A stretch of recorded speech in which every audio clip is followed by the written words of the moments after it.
Ndugu zangu Waislamu, binafsi nimesimama hapa nikiwa na furaha kubwa kuhakikisha kwamba ndoto ambayo tulikuwa nayo kuhusiana na eneo hii imetimia.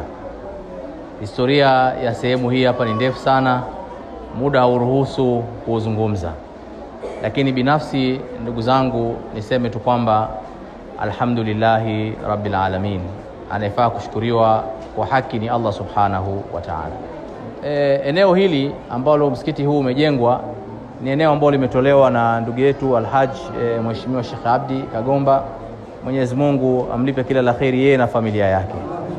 Kusema kweli, nilikuja kulipokea ili eneo kutoka kwake na najua hapendi mimi kuzungumza hicho kitu, na mimi sizungumzi kwa ajili ya kuharibu amali yake, lakini nazungumza kwa sababu ni haki mimi nizungumze kwamba mimi nimekuwa nikisoma katika vitabu vyetu vya tarikhi watu ambao wametoa wakfu vitu vyao, na saa nyingine nilikuwa nashangaa kwamba mtu anaweza kuwa akatoa labda mali yake yote na bado akalia mbele ya Mtume sallallahu alaihi wasallam kwamba ningekuwa na zaidi ya hii ningetoa na zaidi. Yani analia kwa maana hana cha kutoa.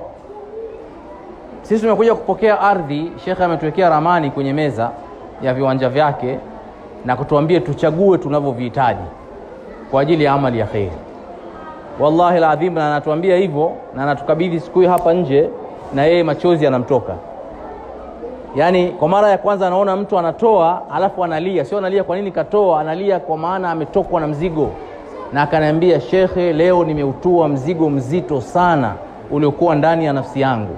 Niliweka dhamira ya kuwatangulizia wazazi wangu, ya kufanya jambo la kheri, lakini kila siku shetani anaingia ananitoa katika ile dhamira. Leo nimeikamilisha, leo nimewakabidhi. Hivi viwanja havipo kwangu tena, vipo kwenu na mimi havinihusu tena.